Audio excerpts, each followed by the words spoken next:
دامن کی دھڑے ہوا چاہیے، ان کے دامن کی دھڑے ہوا چاہیے، ان کے دامن کی دھڑے. الحمدللہ نحمده ونصلي ونسلم على رسوله الكريم اما بعد فاعوذ بالله من الشيطان الرجيم بسم الله الرحمن الرحيم يا بني إسرائيل اذكروا نعمتي التي أنعمت عليكم أوفوا بعهدي أوف بعهدكم وإياي فارهبون. صدق الله العظيم وبلغنا رسوله النبي الأمين المتين الكريم ونحن على ذلك لمن الشاهدين والشاكرين والحمد لله رب العالمين. حضرات محترم، ہم اور آپ میلاد رسول صلی اللہ تعالی علیہ وسلم کی یاد مناتے ہوئے محفل میلاد میں حاضر ہیں. حضور صلی اللہ تعالی علیہ وسلم کا تذکرہ کر رہے ہیں اور حضور کا تذکرہ سن رہے ہیں. آخر یہ حضور صلی اللہ علیہ وسلم کے میلاد کی محفل منعقد کرنے کی ضرورت کیا ہے اور حضور کے یاد کی محفل کا فائدہ کیا ہے اور اس قسم کی جو محفلیں یاد کی جاتی ہیں ان کا ثبوت کیا ہے. کیونکہ میلاد آج نہیں ہے، میلاد آج نہیں ہو رہا ہے. حضور صلی اللہ تعالی علیہ وسلم کا میلاد کب ہوا؟ 571 عیسوی میں 20 اپریل کو 12 ربیع الاول کو صبح صادق کے وقت آج سے تقریباً 1500 سال پہلے حضور کا میلاد ہوا. آج ہم اسی میلاد کی محفل کرتے ہیں. میلاد کہتے ہیں پیدائش. تو حضور کی جو پیدائش ہوئی، یعنی حضور صلی اللہ تعالی علیہ وسلم جو لباس بشریت میں دنیا کے اندر تشریف لائے، وہ تو آج سے 1500 سال پہلے تشریف لائے. حضور کی اسی آمد کو میلاد کہا جاتا ہے. تو اس میلاد کا تذکرہ اس زمانے میں 1500 سال پہلے وہ میلاد ہوا تھا اور اس میلاد کو آج آپ یاد کر رہے ہیں. تو پہلے تو ہم یہ بات بتا دیں. اب آپ لوگوں کو سابقہ پڑتا ہے کہ نہیں ایسے لوگوں سے، لیکن کچھ لوگوں کو سابقہ پڑتا رہتا ہے کہ بھائی حضور کا میلاد 1500 سال پہلے ہوا اور جس ٹائم میں جس وقت میں حضور کا میلاد ہوا، حضور پیدا ہوئے، اس وقت میں فرشتوں نے خوشیاں منائی تھی. اس وقت میں فرشتوں نے صلاۃ و سلام پیش کیا تھا. شجر و حجر نے بارگاہ مصطفیٰ میں سلامی پیش کی تھی. جبرائیل نے 70,000 فرشتوں کے ساتھ بارگاہ مصطفیٰ میں حاضری دی تھی اور جھنڈیاں لگائی تھی. وہ 1500 سال پہلے ایک مشرق میں، ایک مغرب میں، اور ایک خانہ کعبہ کے چھت پر. تو اس وقت میں حضور پیدا ہوئے تھے، اس لیے وہ خوشی منائی گئی. لیکن آج جو آپ خوشی مناتے ہیں، آج اس خوشی کا موقع، آج حضور کیا پیدا ہو رہے ہیں جو آپ وہی جھنڈی پھیلا رہے ہیں،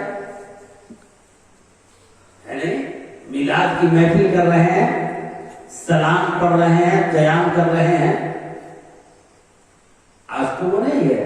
جی ہاں، ہم یہ نہیں کہتے کہ حضور ہر سال پیدا ہوتے ہیں اور ہم ان کا میلاد مناتے ہیں۔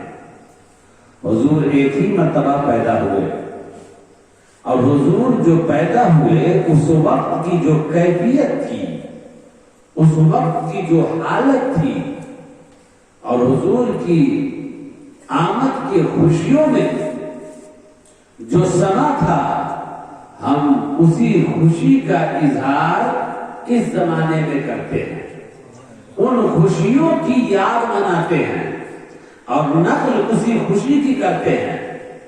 ہم حضور صلی اللہ تعالی علیہ وسلم کی پیدائش آج کے دن نہیں مانتے، بلکہ پیدائش تو ہم 1500 سال پہلے ہی مانتے ہیں۔ لیکن ہاں، جب بھی اللہ کی کوئی نعمت ملتی ہے تو پھر جس دن وہ نعمت ملے وہ دن ہمیشہ کے لیے یادگار ہو جاتا ہے۔ جس تاریخ میں اللہ کی وہ نعمت ملے وہ تاریخ یادگار ہو جاتی ہے، اور پھر اس کے یاد منانے کا انداز وہی ہوتا ہے جس وقت میں وہ نعمت ملی تھی۔ اب جیسے دیکھیے کہ حضرت عیسیٰ علیہ السلام نے اللہ تعالیٰ سے فرمایا ربنا انزل علینا مائدۃ من السماء تکون لنا عیدا لاولنا وآخرنا، یہ مولا ہم پر دسترخوان نازل فرما دے۔ کہ وہ دسترخوان کا نازل ہونا ہمارے اب پہلوں کے لیے عید کا دن ہو، خوشی کا دن ہو، اور ہمارے بعد والوں کے لیے عید کا دن اور خوشی کا دن ہو۔ تو حضور حضرت عیسیٰ علیہ السلام پر جب دسترخوان نازل ہوا، جس میں کھانا آتا تھا، تو دسترخوان نازل ہوا تو یہ تو نعمت تھی جو حضرت عیسیٰ علیہ السلام پر اور ان کے حواریوں پر نازل ہوئی، مگر حضرت عیسیٰ علیہ السلام کیا فرما رہے ہیں کہ وہ عید ہمارے بعد والوں کے لیے، کیونکہ نعمت کو یاد کرنا یہ اللہ کا حکم ہے۔ اللہ تعالیٰ فرماتا ہے کہ لوگوں تم اللہ کی نعمت کو یاد کرو، اسی نعمت کو یاد کرنے کے حوالے سے قرآن بنی اسرائیل کو کہتا ہے۔ وہ بنی اسرائیل جو حضرت موسیٰ علیہ السلام کے ماننے والے کہلاتے ہیں، وہ بنی اسرائیل جو حضرت یعقوب علیہ السلام کے ماننے والے کہلاتے ہیں، ان سے قرآن نے ایک نعمت کا تذکرہ کرتے ہوئے کہا، یہ تمہید تھی ہماری، یا بنی اسرائیل اذکروا نعمتی التی انعمت علیکم، اے بنی اسرائیلیوں تم میری ان نعمتوں کو یاد کرو جو میں نے تم پر کیا۔ اب یہ بنی اسرائیل سے جو کہا جا رہا ہے، بنی اسرائیل آپ کو جانتے ہیں نا، یہودی، ان بنی اسرائیلیوں سے کہا جا رہا ہے کہ اے بنی اسرائیلیوں تم ان نعمتوں کو یاد کرو جو میں نے تم پر کیا۔ اب حضور کے زمانے میں جو یہودی ہیں ان پر اللہ نے کون سی نعمت نازل کی تھی جس کو یاد کرنے کے لیے کہا جا رہا ہے؟ تو اصل میں بنی اسرائیلیوں پر اللہ تعالیٰ نے نعمت نازل فرمائی تھی حضور کی آمد سے 1000 سال پہلے، یعنی کئی سو سال پہلے، جب حضرت موسیٰ علیہ السلام کا زمانہ تھا، اور حضرت موسیٰ علیہ السلام کے آمد سے قبل جب انہی بنی اسرائیلیوں پہ فرعون نے زندگی کو تنگ کر دیا تھا، جب ان کے نجومیوں نے انہیں بتایا کہ فرعون ایک شخص پیدا ہونے والا ہے اور وہ تاریخ قریب آنے والی ہے، ایک لڑکا پیدا ہوگا تو تیری بادشاہت کا خاتمہ کر دے گا، یہ تیرے جھوٹی خدائی کا خاتمہ کر دے گا۔ اب فرعون کو خوف لائق ہوا کہ اگر وہ پیدا ہو گیا بعد میں ہماری بادشاہت چلی جائے گی، اور یہ بھی بتا دیا گیا تھا کہ وہ بچہ جو پیدا ہوگا وہ بنی اسرائیل میں سے ہوگا، اسی لیے اس نے حکم عام جاری فرمایا کر دیا کہ بنی اسرائیل کے اب جو بچے پیدا ہوں ان کو قتل کر دو. سمجھ رہے ہیں؟ قتل کر دو. تو اب بچے قتل ہونے لگے بنی اسرائیل کی، ان کی نسلیں مٹنے لگی. تو پھر ان کے فرعون اور فرعونیوں کے دل میں یہ بات ڈالی گئی کہ اگر یہ بنی اسرائیلی ختم ہو گئے تو تمہارے لیے کپڑا کون دھوئے گا، تمہاری لکڑیاں کون اٹھا کر لائے گا، تمہاری خدمتیں کون کرے گا. تو اب پھر ایک مشورہ ہوا، ایک میٹنگ ہوئی اور اس میں بات یہ ہوئی کہ ایسا کرتے ہیں کہ ایک دن کا بچہ جو پیدا ہو اس کو مار دیا جائے، دوسرا دن تو اس کو چھوڑ دیا جائے. اس طرح سے اب ان کی نسلیں بچنے لگی. اللہ تعالیٰ کا یہ انعام ہوا. اور دوسرا یہ کہ یہ جب بنی اسرائیل حضور حضرت موسیٰ علیہ السلام کے ساتھ فرعون کے ظلم و استبداد سے تنگ آ کر جا رہے تھے تو بیچ میں دریا آیا. حضرت موسیٰ علیہ السلام نے عصا ماری، دریا میں راستہ پھٹا. حضرت موسیٰ اور یہ بنی اسرائیل جو ان کے ساتھ ساتھ تھے یہ بھی چل پڑے. جیسے یہ بیچ راستے میں گئے فرعون اور فرعونی بھی آ گئے. دیکھا کہ دریا میں راستہ بنا ہوا، یہ لوگ جا رہے ہیں تو ہم بھی جاتے ہیں. اس لیے انہوں نے بھی اپنے گھوڑے دوڑا دیے. جب حضرت موسیٰ علیہ السلام اپنی قوم کو لے کر پار ہو گئے تو اللہ نے دریا کو کہا کہ مل جاؤ. اب وہ دریا مل گیا، فرعونی اسی میں ہلاک ہو گئے. اس طرح سے اللہ تعالیٰ نے بنی اسرائیل کو، یعنی اس زمانے میں جو حضرت موسیٰ علیہ السلام کے زمانے میں یہودی تھے، ان کو بچایا تھا. اور پھر ان پر ایک نعمت یہ نازل کی تھی کہ اللہ نے منہ و سلویٰ کا نزول فرمایا. منہ و سلویٰ کا نزول فرمایا تھا. بنا بنایا پرندے کا گوشت آتا تھا اور وہی کھاتے تھے. یہ انعام و اکرامات ان پر تھے. لیکن یہ کن پر ہوئے تھے؟ حضرت موسیٰ علیہ السلام کے زمانے میں جو بنی اسرائیلی تھے ان پر یہ انعام ہوئے تھے. اور جب ان پر انعام ہوتا تو حضرت موسیٰ علیہ السلام ان کو بتاتے کہ لوگوں آج اگر تم بچ رہے ہو تو ایک آخری نبی آنے والے ہیں، محمد عربی آنے والے ہیں، انہی کے صدقے میں تم بچ رہے ہو. منہ و سلویٰ جو تم کو مل رہا ہے یہ انہی کے صدقے میں مل رہا ہے. اس لیے تیرا پیغمبر تجھے تعلیم دیتا ہے کہ اگر ان کا زمانہ پالو، اگر ان کا زمانہ پالو تو ان پر ایمان لے آنا. یہ حضرت موسیٰ علیہ السلام نے ان سے کہا تھا تو ان یہودیوں نے، بنی اسرائیلیوں نے کہا تھا کہ ہاں اگر وہ محمد صلی اللہ علیہ وسلم آئے تو ہم ضرور ان پر ایمان لے آئیں گے. وہ نسلم بعد نسل اپنی اولاد کو یہ بتا کے جاتے تھے، اپنی اولاد کو یہ سکھا کے جاتے تھے کہ میری اولادیں سنو، آخری نبی آنے والے ہیں. جب وہ آخری نبی آئے تو ان پر ایمان لے آنا، سب سے سبقت کرنا، آگے بڑھ کے ان کے دین میں داخل ہو جانا. یہ یہودی اپنی اولاد کو سکھاتے چلے جاتے تھے. یہ سلسلہ 100 سال یعنی کئی سو سال سے یہ سلسلہ چل رہا تھا، یہاں تک کہ انہی نسلوں میں سے جو حضرت موسیٰ علیہ السلام کے زمانے میں تھے، انہی کی نسل سے جو یہودی تھے وہ یہودی حضور صلی اللہ تعالی علیہ وسلم کے زمانے میں تھے. اب ان سے جب حضور نے کہا کہ میں آخری پیغمبر ہوں، آخری نبی ہوں، تو ان کو چاہیے تھا کہ ایمان لے آتے.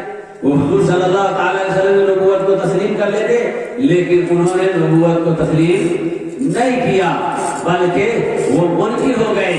اب جب وہ منکر ہوئے، کس وجہ سے منکر ہوئے، کس وجہ سے مخالف ہوئے؟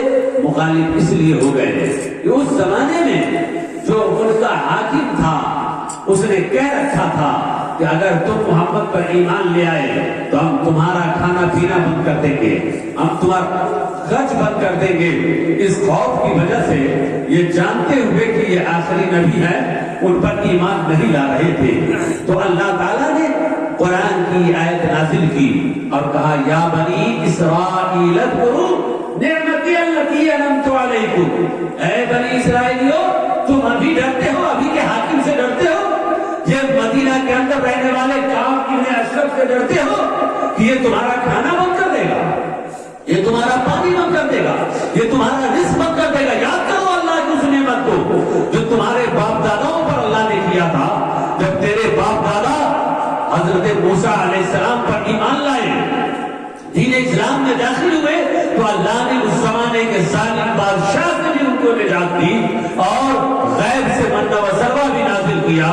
اس لیے ان نعمتوں کو یاد کرو اور نعمتوں کو یاد کرتے ہوئے میرے محبوب پر ایمان لے آؤ.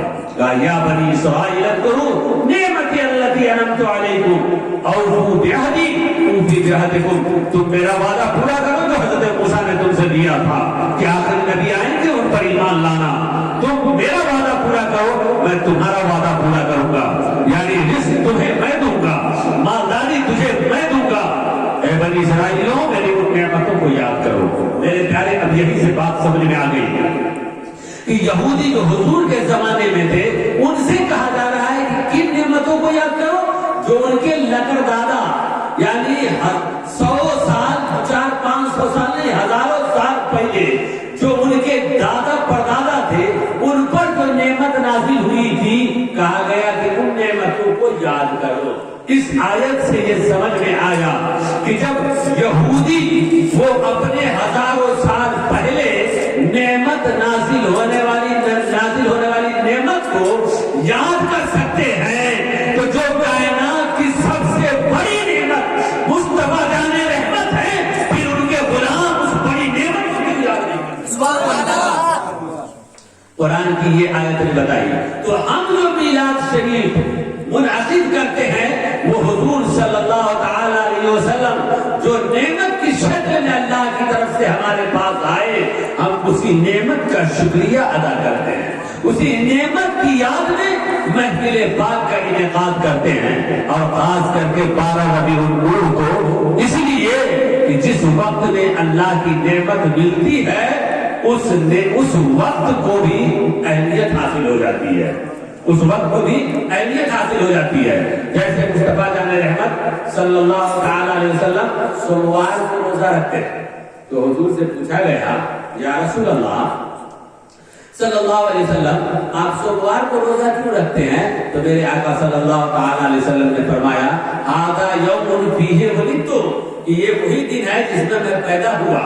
تو چونکہ اس دن میں اللہ نے مجھے پیدا فرمایا تو اب اسی کے شکرانے میں ہفتہ کے ہر سوموار کو ہر پیر کے دن میں روزہ رکھتا ہوں. پتا کیا چلا کہ جس دن نعمت ملے اس نعمت کے دن کو یاد کرنا چاہیے. اور اس نعمت کے دن کو یاد کرے تو کیسے یاد کرے؟ اس دن کو یاد کرے تو نیک کام کرے، اس دن کو یاد کرے تو اللہ کی رضا والا کام کرے.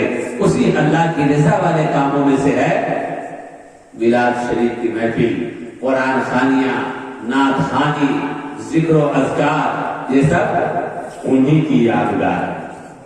تو ہم حضور صلی اللہ تعالی علیہ وسلم کے اس میلاد کی خوشی آج مناتے ہیں. اب دوسرا سوال یہ ہے کہ کوئی آپ کو یہ کہہ دے کہ اچھا 12 ربیع الاول کو حضور پیدا ہوئے تھے تو اس پیدائش کی خوشی آج تک آپ منا رہے ہیں، اس پیدائش کی خوشی آج تک آپ منا رہے ہیں. تو 12 ربیع الاول کو حضور وفات بھی پائے تھے. تاریخ بتاتی ہے، الگ سے تاریخ میں اختلاف بھی ہے، یعنی 11 تاریخ کو بھی وفات لکھا ہوا ہے، 15 ربیع الاول کو بھی وفات لکھا ہوا ہے، اور 25 یا 26 رمضان کو بھی حضور کے وفات کی تاریخ لکھی ہوئی ہے. لیکن اس میں ایک تاریخ 12 ربیع الاول بھی ہے. تو چلیے ہم مان لیتے ہیں کہ اگر حضور کی وفات بھی 12 ربیع الاول کو ہوئی ہو تو کہنے والا یہ کہتا ہے کہ اگر 1500 سال پہلے حضور پیدا ہوئے تو اس میلاد کی خوشی ہر سال آپ مناتے ہیں، تو حضور 12 ربیع الاول کو وفات بھی تو پائے تھے، تو اب اس وفات کی وجہ سے 12 ربیع الاول کو غم منانا چاہیے.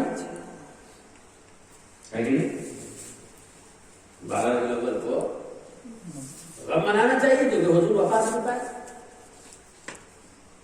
تو اب اس کا کیا جواب ہے؟ سب سے پہلے یہ بات جان لیجیے کہ حضور کو وفات آئی، یعنی حضور وفات پائے، حضور کو موت آئی.